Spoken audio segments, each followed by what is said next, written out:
This is the Fantasy Football Unlimited podcast with your host, Kevin Murray. Hello. It is a pleasure to be here. Now, last time there was a podcast in January, it was part one of two. Apparently, this is part two of two from that January podcast. The theme was Commish Unlimited, and that explains a little bit of the gap here. We've been working on a lot of things for the commissioners out there. Exciting stuff. If you've been paying attention on social media, there's a campaign currently going, the 100 ways to determine to set your fantasy football draft order. It's been a ton of fun sharing those videos and those ideas with you. Several more to come. We still got another 60 something to go in that series. And then at the end of this month in May, we're going to be starting the next series, which is 100 fantasy football draft punishments, essentially. So that should be a ton of fun. So much exciting content with that. So many fun ideas, crazy ideas, stuff that'll just blow your mind, and obviously stuff that's applicable to most leagues out there. So ton of fun with that. And then in the future months coming ahead, as we build up for the 2023 season, there's going to be several more campaigns all dialed into experiencing fantasy football for the best that it has to offer. So I'm excited to offer all that for you. So today, it's not going to be very long, but we're going to break down some of those fantasy football draft order ideas. The first 10, we're going to talk about those in a little more detail than in the shorts in the short clips that are out there on the web. Should be fun. So let's dive right in. So the first idea that came to mind in regards to setting your fantasy football draft order is obviously the most common. Computer randomization.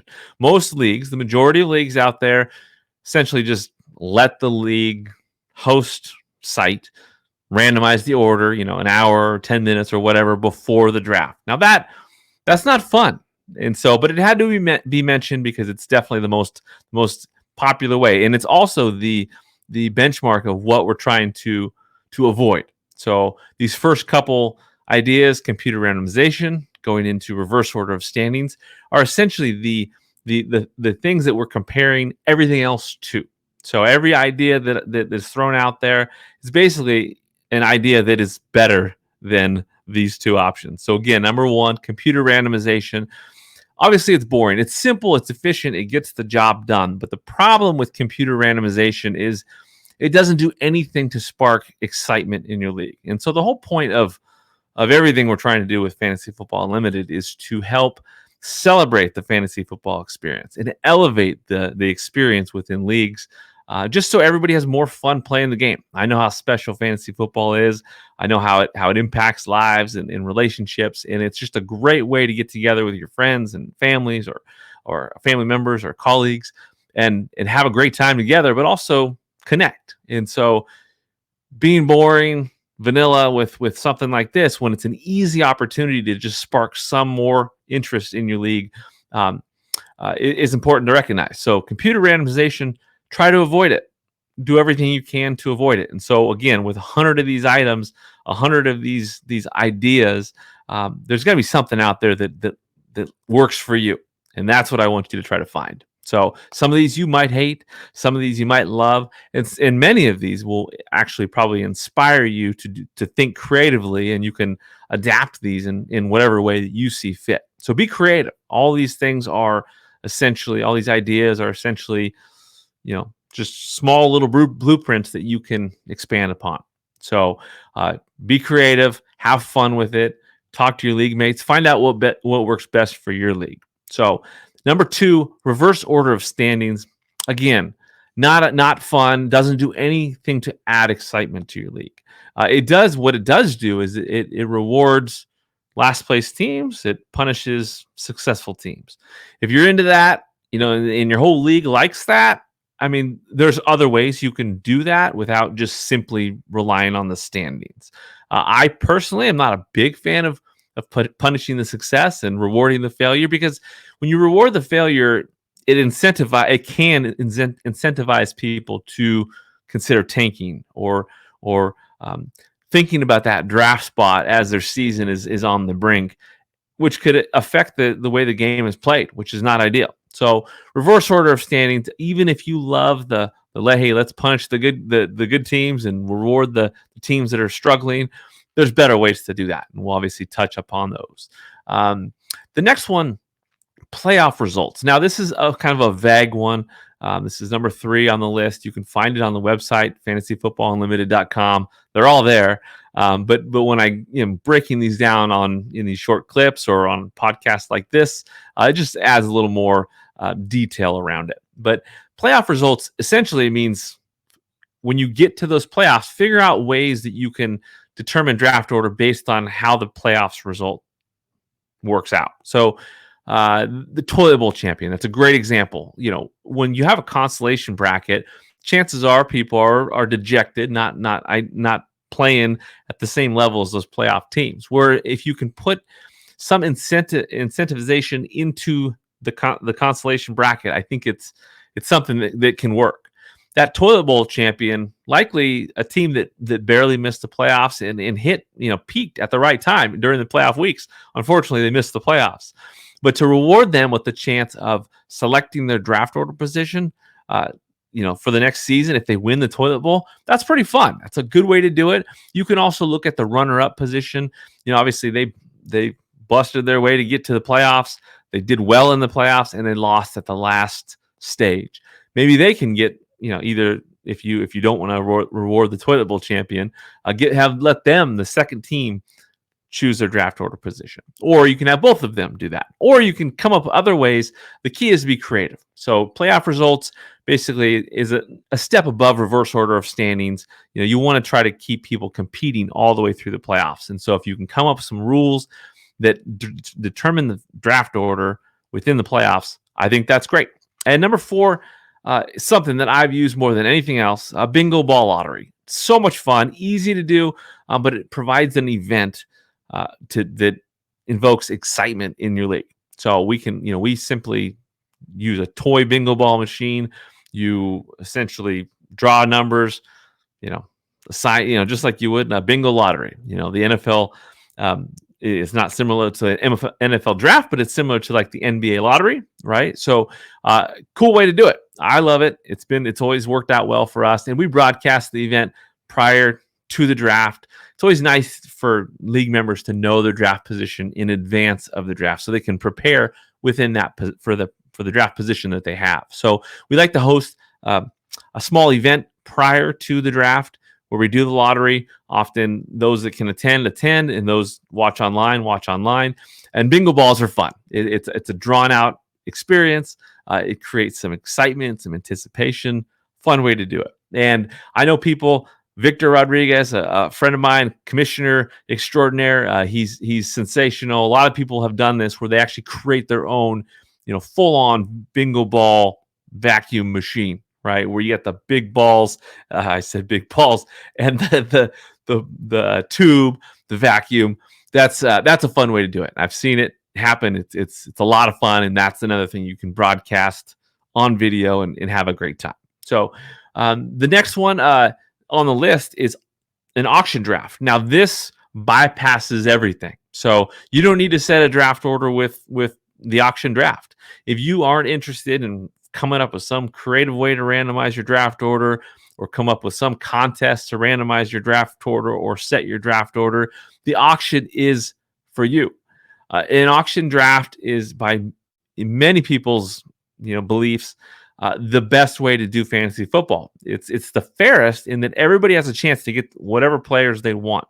It comes down to strategy. You need to know what you're doing, how you want to go about navigating your auction draft. But if you want to bypass all of this, go auction draft. And I don't think you'll be disappointed. Again, a lot of people think it's the very best way to go.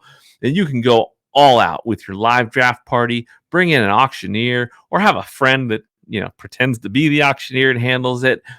It's a great way to spice up the draft and make things fun. So auction drafts are a great way to go. Next, basically, it's one of those things where if you show up to your draft, what happens? You draw names. Maybe you draw names out of a hat, right? We talked about this on some of those shorts. Draw names out of a stinky hat. It's kind of last minute, kind of boring, doesn't really do much. It's better than just reverse order of standings, in my opinion, but it's not very fun. There's ways to spice things up. You can do things at the draft in the last moment that actually provide some fun.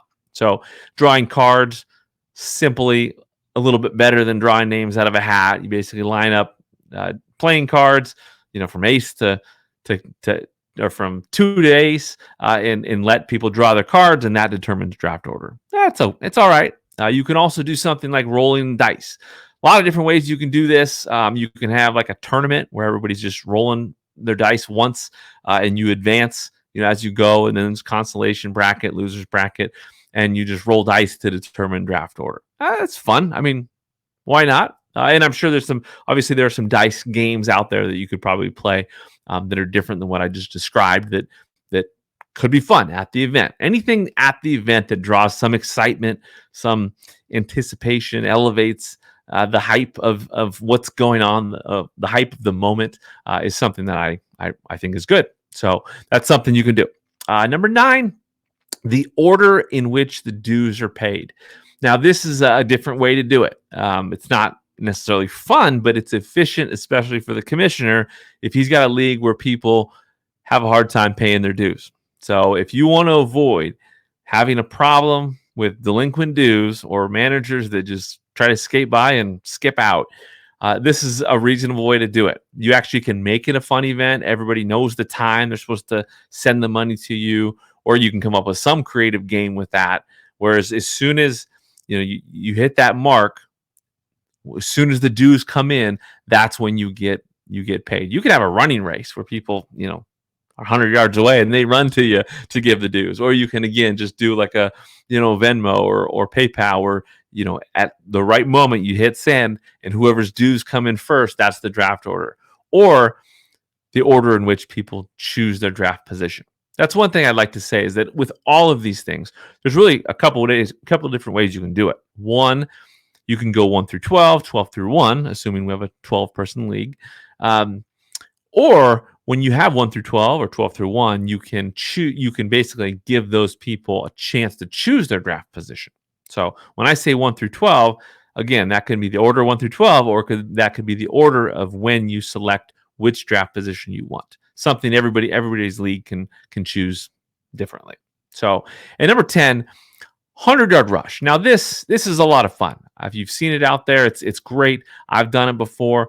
It's a computerized game. It's an app or a website, 100yardrush.com. You go on there. You load in your manager's names. You can even weight them differently, so people have advantages within that. So there's a few different things you can do within 100-yard rush, but it's definitely a fun way to do it. Basically, you can set the time, how fast they run, if you want it really slow and drawn out, or if you want it to just happen really quickly. You have 12 players or managers lined up, and there's a little, cartoon football field, and these little guys race across the field, and that determines your draft order or the order in which you choose your draft position. So 100-yard rush is fun. You can do that for a lot of different things, but for fantasy football draft order, it's a great way to go and endorsed by a lot of great people. So 100-yard rush is totally fun. All of these ideas are more of the kind of the basic ideas. I'm going to get into the next 10 next time we sit down and have a podcast like this, and it'll break down each of these as we go. And again, campaigns ahead of us. We have the 100 last place punishments. That's going to be so much fun. We have, let's see, what else do we have? Well, 100 last place punishments in fantasy football. That starts at the end of May. And then we get into some other ones as well. Fantasy League engagement strategies, Fantasy Football League awards. This is a fun one. Awards is such a great way to experience fantasy differently and just enhance the experience for your league mates. Giving out awards at the draft. One thing special about drafts that I know of is having an awards ceremony. Presenting the champion with their trophy and making a spectacle out of it. That makes the league experience, the draft experience special. And so the more creative awards you have, the better. The more fun it is for everybody. You can have awards that are totally legit based on dominant performances, and you can have awards that are just based on clowning people in your league. So great one to do, and I'm excited to share those. We have ways to manage finances in fantasy football. A lot of people have concerns with putting on drafts or being elaborate or making things extra special. It costs money, but there are ways that you can fund your draft, your league in your draft in creative ways that bring leagues together, and it's not money coming out of your pockets. So creative things to do on that front. And then, of course, how to set up an unforgettable live fantasy football draft. So several of these campaigns happening between now and next September. Next up, again, we still have 60 plus more to go in the draft order selection. But next up is the 100 last place punishments, which is going to be a lot of fun. And that kicks off at the end of the month. And then on that front, or on another front, we have some interviews. We got some big time interviews in the fantasy football space. I'm sitting down with Bob Lung. That is the first interview that's happening this month. With some exciting people lined up to do some outstanding interviews to share their love for the fantasy football experience. So I welcome you all to join. Make sure if you're not subscribed or following or liking different pages on social media that you do so, because there's a lot of fun with that. So a lot of short clips, just breaking down some of these concepts and more as we progress and build up into the 2023 season. So it's my pleasure to share this fun joy of the fantasy football experience with you, and I look forward to you all joining me on this journey. So until next time, have a great day. Thank you for listening to the Fantasy Football Unlimited podcast. Until next time, be sure to follow and subscribe to all of FFU's social media accounts for daily content.